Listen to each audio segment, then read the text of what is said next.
Inc. magazine. I write about entrepreneurship, tech startups, the tech ecosystem in New York City. And I'm really happy to be here today with Peter Wang. He's the Chief Technologist at Refinery 29. Oh, there we go. All right. Yeah. These chairs are dangerously close to the back of the stage, so you guys might get some extra entertainment here today.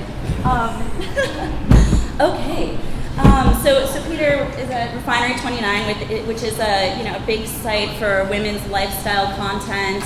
It's all about sort of refining your image, and it's still a startup, only a few years old, but has had really fast growth, and is just rocking it in New York City. How many employees do you have now?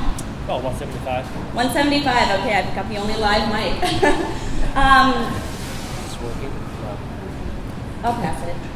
Also with me is Velez. He is the Chief Technologist at Razorfish, which is a global ad firm. They do online ads and marketing of all sorts and have a couple thousand employees around the globe in 20 offices.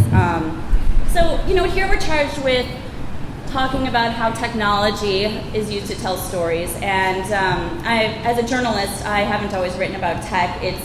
I started out as a political reporter in DC, and then I was writing about books for the Village Voice, and then I was doing higher education stuff for the New York Times, and the last 4 years I've been writing about tech. So my job has really just been to tell stories. And funny enough, we have two CTOs on stage who have sort of a similar mission, although they are educated in a completely different way than I am. So I just wanted to ask you guys a really broad question first, which is, how is technology and the evolution of recent technology changing the way we tell stories? Sure. So, hey everybody, happy to be here. Thanks for coming. At Razorfish, we tend to call it this concept of next-gen storytelling. And as a technologist, I'll break it, and I think that's a pretty common term in the industry, right? So I'll break it down to an equation. It's creativity plus technology plus media, and media includes data and social as well. When you bring those disciplines together, you create new experiences. And quite simply, the big strength that technology brings is it fuels your experiences. There's a concept in the tech space of an API or an SDK, and basically what it is the ability to call a service. So if you look at the trajectory of Facebook, they were growing very rapidly and pretty linearly. And then they started to grow by an exponential when they opened up their authentication API. Everybody took that API, put it on their website or their mobile app. All of a sudden, people who use the Facebook API had 20% more signups. So that technology fueled a whole new set of experiences. And you didn't necessarily need to go out by banner ads or other ways to drive people to your services. That's really how we look at it. That's driven by this concept of next-gen storytelling. And we think you're out of business if you don't do it, because the big thing technology does is it's created disruption, and it's given the consumer control. So they're in charge. They don't need to watch your commercials. They don't need to look at your banners. They don't need to deal with any of the traditional approaches. You need to be relevant and interesting because they're in control more than ever before. Thanks. So I think for me, storytelling is a beautiful thing because stories have been around for a long time. And I think the way we think about, the way I think about stories, is that that's something that's connecting people together. That's how communities are made. That's how people share their time together. It's the reason we make coffee, it's the reason we make a brewery. It's about sharing stories. But over the time, the technology has developed. And I know recently, mobile, of course, has been one of the most recent emergence. But even looking back, early days of when we had the ability to take photography, when radio was first invented, all the way to when 12-inch RCA was coming out in the 1950s, to computer innovation in the 70s, all the way to animation, and so on and so forth. Now we have the 1080, the curved TV coming out. But all these innovations would not have existed or succeeded without stories being told through those mediums. And I think for Refinery 29 ourselves, we're also just experimenting with what technology is really mean for us in terms of telling our story, telling our point of view. And as the Silicon Valley Intels of the world, that as they create their technologies, they're not just creating because we can, because they can. They're telling it to power stories. And look at the recent movies that have been produced. using computer innovations. Those are actually the most fascinating things that I feel as technologists, as storytellers, as editors, as writers are really figuring out what's the best way. And also the other piece actually as technology evolved is actually the accessibility of stories. Ray and I just talked about Kindles before, or Nooks. I don't know how many Nooks are out there now, but the Nooks. Or the iPhones. Those are all mediums, all platforms for our storytelling. That's the reason why we have them. That's the reason we buy them. That's why we read to our children with those devices, because they are actually there for storytelling. So I think technology is just a enabler for sharing different stories to connect you. Yeah, great. When I think of storytelling, one of the first quotes that comes to my mind is Joan Didion said, "We tell ourselves stories in order to live." I wouldn't necessarily think that a CTO would be following those same kind of rules, but it sort of applies to everyone. I want to give you guys a little bit of a chance to talk about what you do at your specific places of employment. And Refinery 29 has sort of this specific point of view, this how to refine your style and a really consistent sort of voice throughout the site, and even the technology, sort of the way the site works feels like it's part of that brand. Razorfish works with just a ton of different clients, and that story kind of changes all the time as far as what's projected actually to the consumer. So I want to let you guys just talk a little bit about what you actually do and how you make that work. Sure. So I think it's very interesting. I know it's actually two very similar, very different, and I'm not sure which one is easier or harder, because from a refinery point of view, we have a singular point of view that we projecting. One type of story we're telling. It's not the same story. However, the stories we tell will have a similar feel. And that similar feel is projected through the way we write, the way we present stories, the way they're on the web, on mobile, the way we shoot videos, the way they're edited.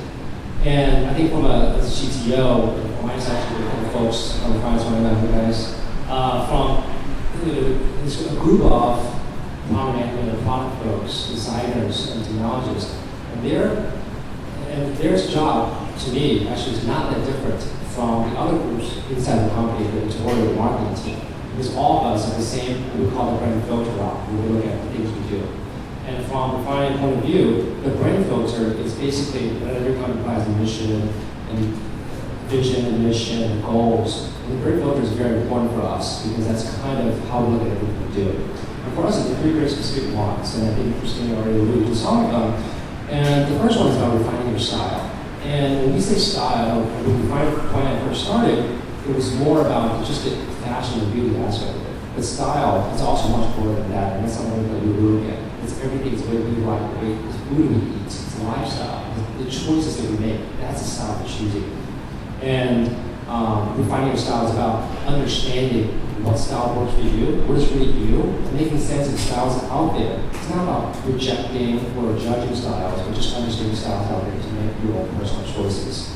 And the second brand filter we apply is what we call the independent spirit, celebrating independence. And this independence is important for us because it ties very much to the first brand filter. Once you understand those styles around you and making the choices, you're starting to become who you are.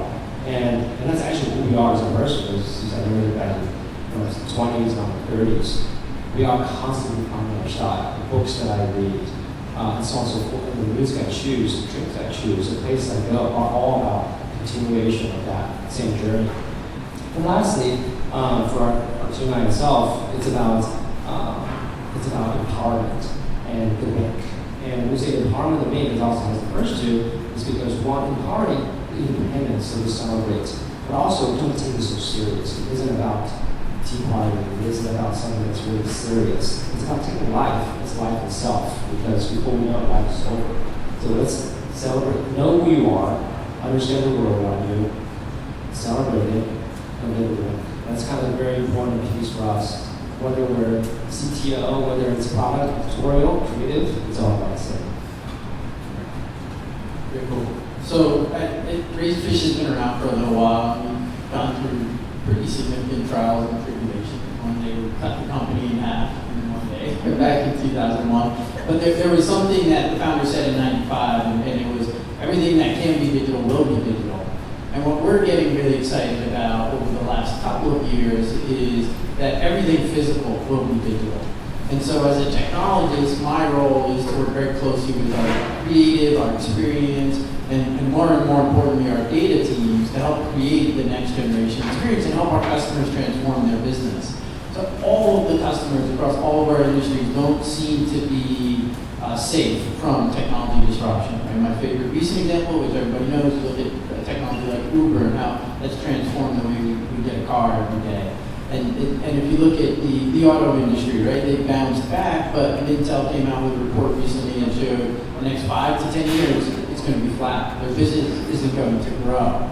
So how does the technology team help our creative, our strategists, our data scientists, and truly taking that multidisciplinary approach? How do we help our companies reinvent themselves to create services that will help our automotive clients bridge the gap when people stop buying cars, right? So how do we do that? And we believe that disruptive technology, which continues to empower customers, is the way out. So start looking at your brand as a service. So take the money from your Super Bowl ad and create the next service, prototype it, build it out, and see if you can take it to the next level. And when I first joined Razorfish, I've been around a long time too. I've been around about 15 years. I came from a traditional systems integrator, and the thing I wanted to change in the way we wrote code and we built applications was I wanted to work with people who brought together design, who brought together creativity. Because we would get these awards all the time. We build software,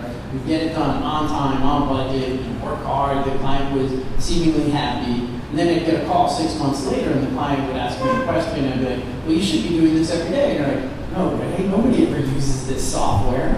And that's because we didn't consider the human element. We didn't consider the creative element. And without bringing together those disciplines for our business. So the tech team at Razorfish, yes, we write code and everything physical is becoming digital. We're insanely excited about the Internet of Things. We started doing things like having bikes who were tweeting out their location, tell us if they crash, and nobody has to pay for them. We're doing these amazing things that are surprising us. And so that's really exciting. And what it means at the end of the day is our technology team has to work with all of these different disciplines. Even when there's friction, right? My tech team still tells me they hate it when we get called an ad agency or when they're stuck working late because the creative director changed direction before the pitch. But we believe that's where that friction is where the magic happens. And at the end of the day, when everything physical is becoming digital, it's all about software. Software is eating the world. We're writing software and we're using it to help our brands transform themselves so they stay relevant when every industry we work with is getting disrupted. Great. It's fascinating listening to you two guys because you probably went to school for programming, you are engineers. I guess I just get the feeling that 5 or 10 years ago we might not have seen someone in your shoes on stage talking about storytelling, talking about the brand, being an evangelist for your company. Has something changed? What has changed about the role of the CTO? Or just about what's in the water right now that makes you guys so able to communicate this, like what you're doing more broadly, communicate that to your team, inspire your team of engineers, not just through, okay, we're writing great code right now, but hey, we're doing something bigger and great for the world. So we build co-standards to brand identity, the journey. Sounds like a title of a book. Yeah. But I think, actually I've been thinking about it recently, specifically around the topic, because I think it also has a lot to do with individuals. I'm going to speak for myself. I went to school for specifically electrical engineering and computer science. And on paper, you can look at it and say that is just engineering-minded, right-brained,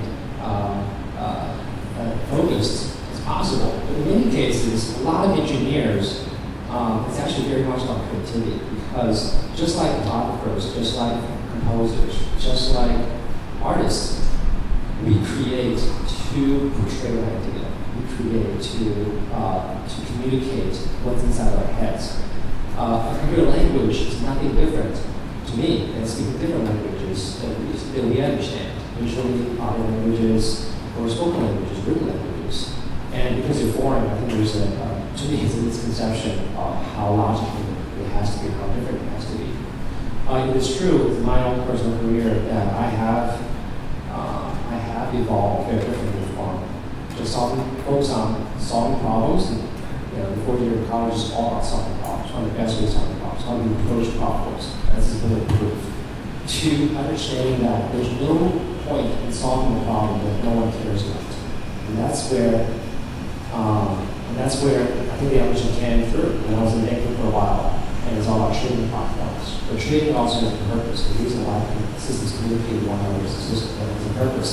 And not the media. Media is all about storytelling. And over the course of the journey, I've also evolved from being pure engineering to working with people to create things bigger. And through this journey, I started realizing that you cannot create anything great by yourself. And to create something great with a group of people, you also need to communicate. And you communicate through stories.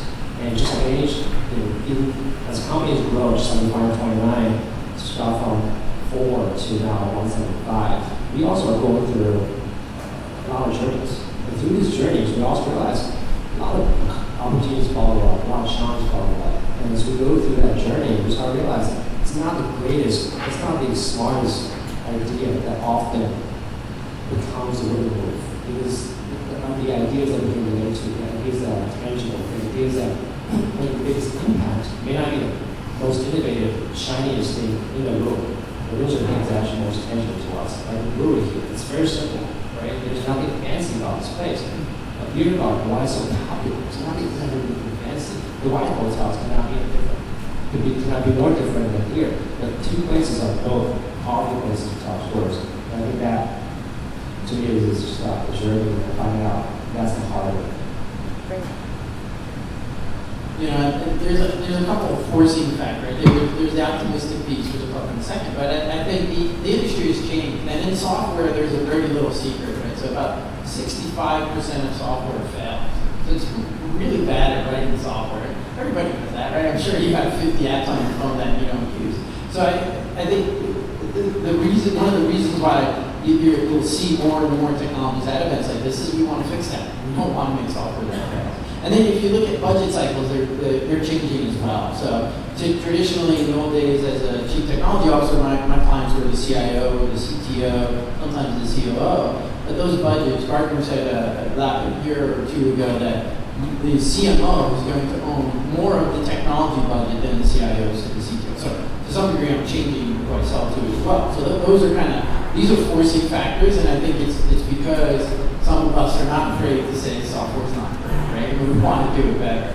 And then I think what has always gotten me excited since the first time I wrote a program when I was 10 years old is that you can make these things work. Right? Like software is incredibly powerful, and there's a lot of optimism for the things it can make better. Right? And I always go back to Uber lately. This is one of my favorite examples. There's too many times in the 15 years I've been living in Manhattan that I just can't get a cab, and now I can. Right? And so that's solving a human need. Right? I just read a great book by Peter Semmelhack. He runs Bug Labs in New York City called Social Machines. And he started off the book talking about the Internet of Things and technology and helping to make lives better. And in his inspiration that he started off in the beginning of the book was he wanted to help his sister who has, I forget which stage, but one of the most severe stages of diabetes. He wanted to help her deal with her insulin management better. And software and the Internet of Things was a way out of that. So I think there's just amazing optimism and excitement around technology that can empower us. And that's what gets us out there talking about it so people can help to ideate and create and build these things. Great. It's really interesting. In one sense, when you were speaking, I was thinking that if you build really good software, you build a really sleek app, you build a website that feels so intuitive that people don't really feel the technology.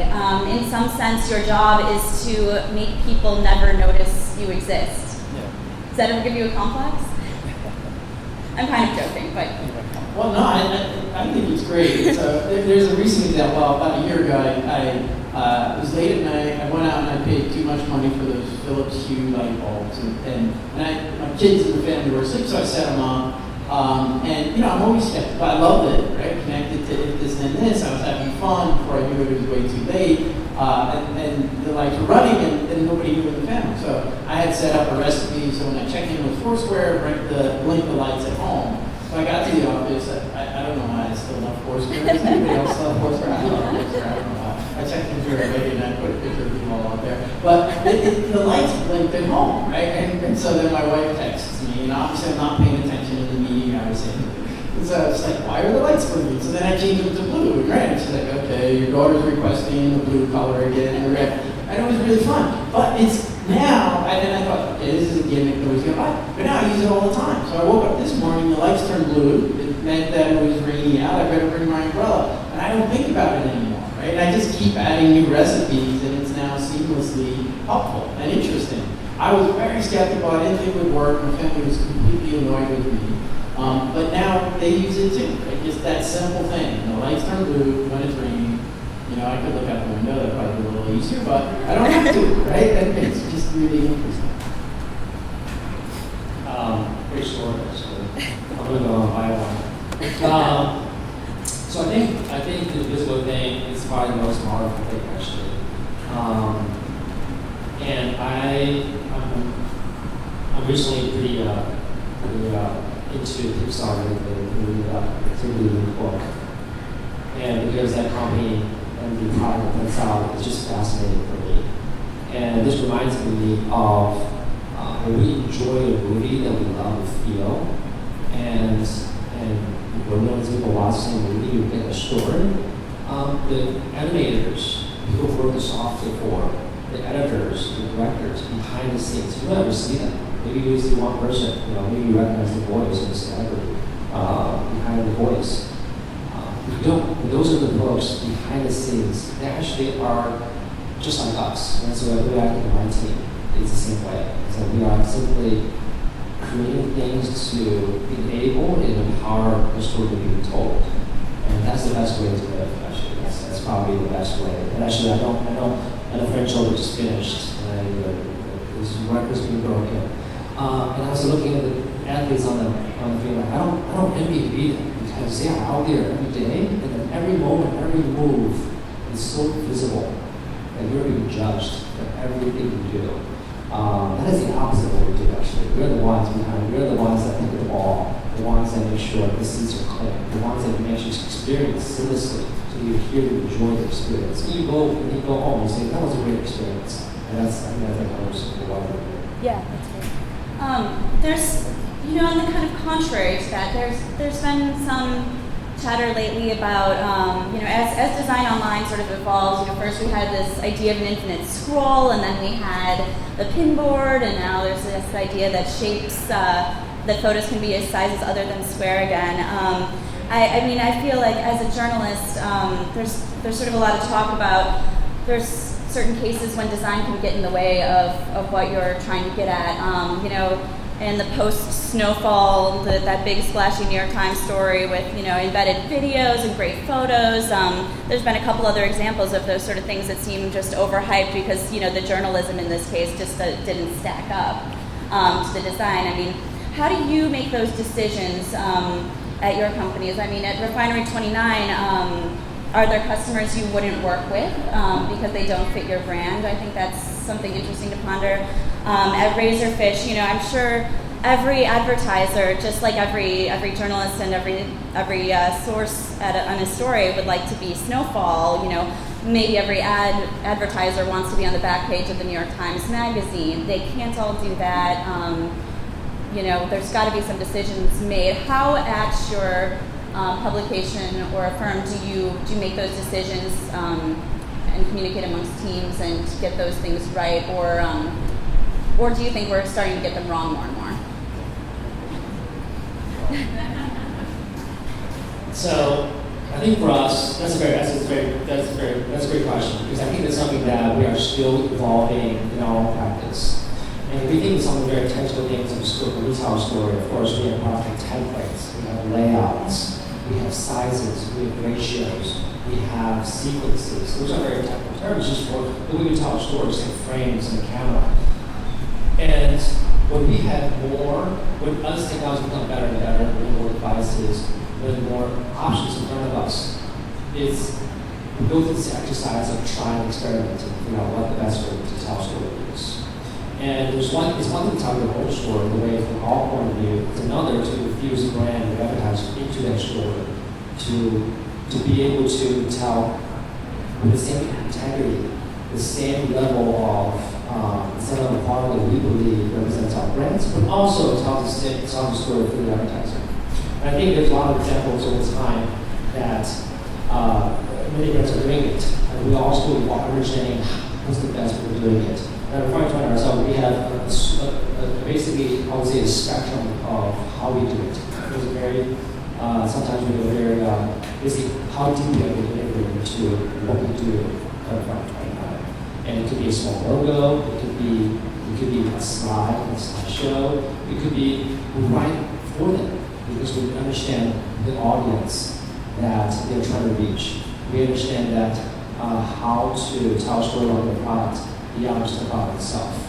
And I think that's actually our credit, not really for my team as much, but for the editors, even for the creative team, to really figure out the artistic direction, even for a photo shoot. Those are powerful. And at least, we have our own photo studio, our own video studio, so we have a lot of freedom for choosing the way we want to shoot. And we most recently, just like you said, squares, photos, and we also started bringing back illustrations as an example to demonstrate things to tell a story.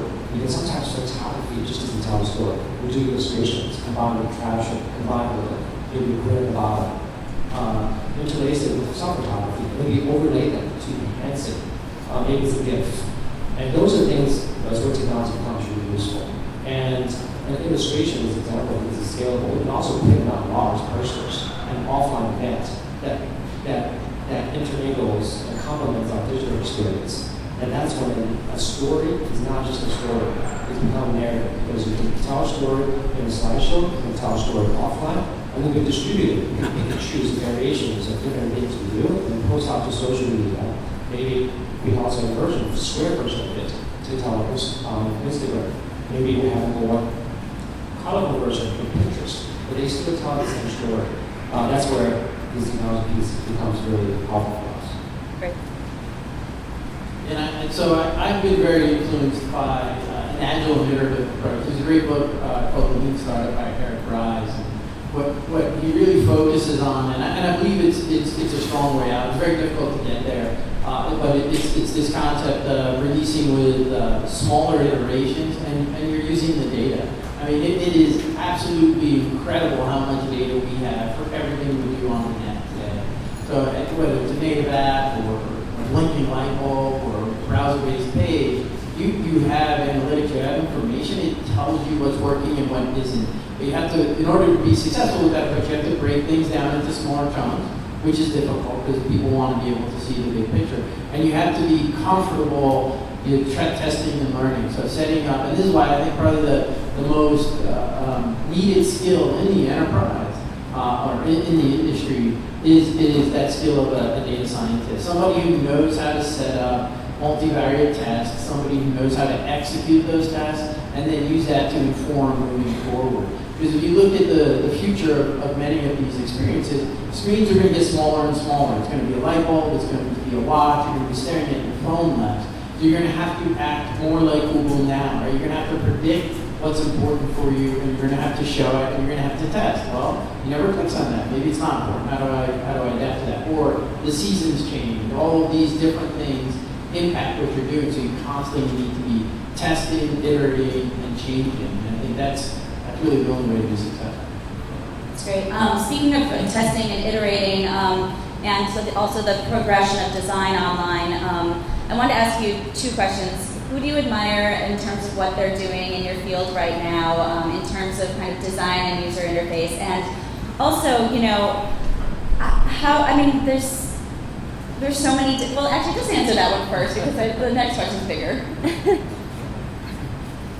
Okay, so, I tend to be just constantly blown away by what startups do, because they move so quickly, or large enterprises that act like startups. And a lot of times we'll be doing a big bang redesign for a client, where we're replatforming the back end, creating a whole new design, and then we'll endlessly debate the homepage, and like, this is less and less important, why are we doing this? I'll release all 5 versions and put it out there. And the company I always turn to help back that up is a company like Amazon. So I love their last big bang redesign and how slowly they rolled it out. So even when I was logged in, I spent too much time on Amazon, obviously. Don't tell the people I work with. But if I was at work and I would look at Amazon, it was a different homepage than if I was at home on my home laptop, even though I was logged in. So what they're doing with their interface, they've been persistently ridiculed as the ugliest interface out there, but they continue to be successful. I love a little app from Amazon called Flow, F-L-O-E, or O-W, which it's called. But anyway, you take a picture of a barcode. I only use it to buy vitamins because that's the only one that works well. But you take a picture of the barcode, it adds it to your cart, and done. You buy, a kit from instead of my vitamins. So it's those types of things, I think, that are interesting. They're really pushing the edge. And then lastly, I love what they're trying with Amazon Dash and their new TV device where you're talking to it and they're testing out the way these interfaces work. So they're testing out mobile, they're testing out voice, they're testing out desktop, and they're constantly learning and learning and get better. I find inspiration, I think the admiration piece very interesting because I was thinking of when you were talking, thanks for helping me out here, because I was thinking in my head, like, who do I admire? Because I think there's a lot of them. I actually couldn't put a name on it because places like Dribble, like there are platforms where I simply go there to explore. And I start to forget, again, the names of people who actually create them. What I do is I save them, I say, yeah, I like this. I take a screenshot of things, I keep my own notes. And there's one, I have a notebook just for those things. And that's becoming kind of where I find inspiration. And what's interesting is I think to myself, maybe they're not doing branding as much to show like, maybe they're all created by similar groups for designers. But there's actually one specifically, just a group of designers I love. That becomes where I find inspirations. Cool. I love that you use Evernote to keep that sort of notebook of ideas. That's really cool. So, what else I was going to ask was that, every time you sort of roll out a design change or a tech backend change, there's this period where there's kind of a lag in adoption, and there's a training period for every sort of paradigm shift. How do you quantify that, and kind of maybe you can give us just one specific example of how you use analytics after a rollout to learn from it? So I think this one, I think this is probably one we look at every day. Depending on probably look at. I'll take some of the examples we've done so far. We recently rolled out a brand new mobile experience on mobile web. And this is mobile web 2.0 that our team worked on for a few months. And for that one specifically, we did not choose the responsive design. Instead, what we wanted to do was create a brand new experience using the car paradigm, so that if Bill's going to feed, it's a set of cars that we can actually order to create an area we want. And it's fairly different than what we've done before. A couple things that we do measure on that one is definitely, for example, how many cars does a person actually load on the mobile phone? How far down did you go before you went somewhere else? How many of those cars you actually click in, as an example? And how many when you go to these cars, how deeply are you going there? How are you sharing those? And those you can, of course, we can broadly group them as what we call engagement. But actually, every different perspectives of engagement are very different for us. There's one thing about entry, there's one thing about how interesting it is. And one thing that's really interesting to me and our team, we're trying to figure out is the depth. Because many of our content is distributed through various content platforms, whether it's Facebook, blog, LinkedIn, Feedly, etc. And when people click on this individual story, they go into the story and they read that piece of article and they go through the slideshow. And the slideshows, we also measure the completion rate. How far did you go before you left? But do you then go to a different story from there? How do we share with you that beyond those stories, other things that we may be able to explore? That's actually pretty, to to me, it's a difficult problem because there's only a few things we know about. We know where we came from, we know what story we know what topics we're covering, we know how far we got, but how we know the next thing to show you is. So while we have very limited basic flexibility to show you the next thing, the picking and choosing what that thing is actually very difficult. So one of the things we are trying to do is more human element. If you're reading the story, you probably want to read this. Humans are probably today better than computers do. And my hope is that we can collect that information over time and develop some sort of theory about which ones are more relevant to individual articles and formats. I'm sure that's good. Yeah, so I think this is a great topic. It's really interesting. So one of the principles we constantly share with our clients and the work we're doing is that the launch, the finish line is your starting point. So when you get this out there, that's when everything starts. And change is bad. Nobody likes change, and the analytics prove that, right? Everybody dropped off. They stopped using things. But we still get into this position where it seems like the only way out is with these big bang designs, as opposed to taking that Amazon approach. You have to do the full redesign, it's a budgetary requirement, whatever it is. But what we do is we change that mindset. We make sure the team doesn't run away, because a lot of times creative and experienced teams, they're used to they design it and then they go. They don't follow up ever, especially in the services industry. So we wanted to change that mindset and say, well, you should look at the analytics. Say, if I launch this experience and I move the login from the upper right to the upper left, does that work? Does that work for different geographies? And so we did do that with a client, Delta. So we had a big bang redesign about a year and a half ago with Delta.com. And that login example was exactly one of the things we had to look at, because we found people couldn't find it. The font was too small, it was in the wrong location. So we set up the multivariate test, we started moving it around. And then to help drive the revenues, we would look at, okay, what's the best point to present to you the comfort option, right? We want to get that small upgrade. And we were able to, by moving it around, see increases in the acquisition or interest in buying of economy comfort seat sale. Or the timing, right? So you're on your native app, you're about to go on a cross-country flight, you're 6'4", you're much more likely to pay the extra $25 than you signed up originally. So all of these were part of that launch, and the first step wouldn't have happened if we weren't able to change that mindset that the launch is the starting line. I think Christine, I was also thinking about just when you mentioned how do you think that people adopt your rollout of your changes? And I know there's a lot of quantitative pieces that I just we talk about with Venture as well, but there's a lot of qualitative pieces that I feel sometimes just as important, if not more important. Of course, traditionally there's panels, there's surveys that we do, and depending on the community you're in. We're lucky from our TNI perspective that we have a very group of very passionate people using our products, so we can always go out there and ask them, what do you guys feel? Bring them back in, do a study with them. And the one thing that we do that's, I feel, we actually trying it out, so I'm hoping that it will be successful, is that our quality assurance team actually doesn't just do assurance, it also does advocacy, awareness. And what that means really is we're a team not only to make sure things are good, but also advocating for reasons why. So we're the ones actually working with the editorial team, our social team, gathering the feedback that you will give us every day. We get tons of emails, tons of comments, tons of people who are pushing things to us. And actually what are they thinking, what are the themes rising there, and then provide that feedback to us. It might not be as scientific and maybe not anecdotal, but some of these things are so much more personal, I feel, insightful, because those people take the time to feel their emotions out, they're writing it to us. And those are actually probably more powerful sometimes than just the numbers that we see. That's great. We're going to open it up for just a couple of quick questions because we have to wrap up, but I have one more first. I want to ask you each just real quickly which campaign that you've worked on has been the biggest technological challenge for you in the last couple of years.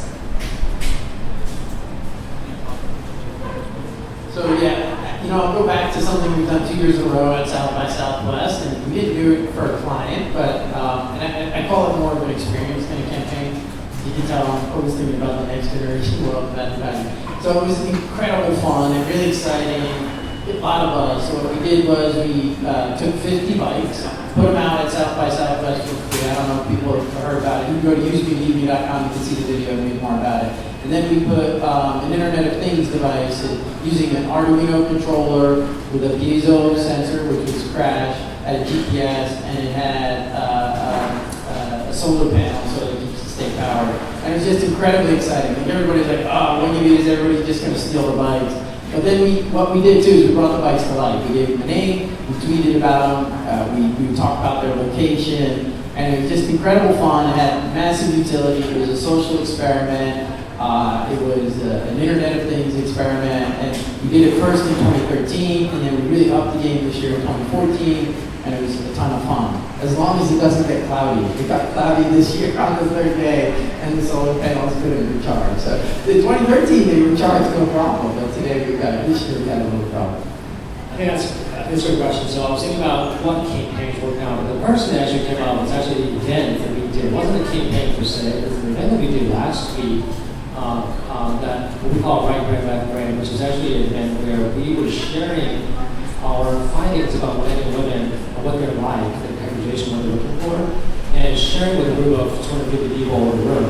And it was challenging. It wasn't technologically per se, but it's more about a combination of the space experience, curating pieces, what we call the walls, the videos you put in as you walk into the space, as well as the presentation itself, and the takeaway. So we come in with physical, the book, the videos, combining that curation, the museum experience to tell the same story consistently. That I thought actually it's a combination of that. That was the most challenging versus a specific thing. Really interesting. Does anyone out there have any final kind of questions? I know we're supposed to be wrapping up soon. Oh, thank you. Anything we didn't cover that you're interested in? So technology obviously plays in so many different fields. It plays in education, it plays in lifestyle, and fashion. How, in your opinion, is technology changing the way these communities interact with each other and learn from each other? And specifically, you mean education? Or like just those are just a few examples. Okay. There's just so many different types of communities out there, and technology plays such a big role in how they learn from each other. And I just sort of very good thoughts on how they learn and interact with each other. Yeah, actually, I see it as a double-edged sword because there's two sides to it. One, technology has enabled individuals to find others, to form communities. Like in 2000, when we first started, that enabled communities to come together. But in the meantime, because there's so many communities that to find one another, there's also simultaneously fragmentation that happens as well. So, for example, just speaking from our point of view, to be able to find the right communities to reach out to on the platform that they are on already, and then communicate in a way those platforms communicate outside of our message, it's actually becoming a challenge. There's fragmentation coming first, then now we're in consolidation phase. I feel we're in the middle of the consolidation phase, where the groups are finding, or the very ones are coming together, because the platform of knowledge, we are constantly going to look for those. We're hoping that by creating a platform of our own, that different communities can come together around the same great filter. They will all celebrate, and then we can reach out to all of them at the same time. That's actually a really important point as we evolve the platform itself. I'll just real quick close it off. There was a great article last weekend from the Harvard Business Review about the way massively open online courses and education is changing. So I think that's a huge impact, and that goes back to what I was talking about from an optimism perspective. And what the debate was is how does Harvard change the way? How does Harvard Business School change the way that they do business? And when you think about it, just about every industry out there has been disrupted, right? And some of the laggards like auto and others, it's coming for them too, except education, especially higher education. Hundreds and hundreds of years old these institutions are. The prices just keep going up. There's a massive problem here, and I'm optimistic that technology can help that, right? When we think about a MOOC course being available to someone in a favela in Brazil, that's just incredibly exciting. from when this has been such an insulated world. And I was talking to one of the producers here, who had the crushing debt coming out of universities now. Something has to be done, so that disruption, that change in that community is going to be very, very exciting. Anybody else?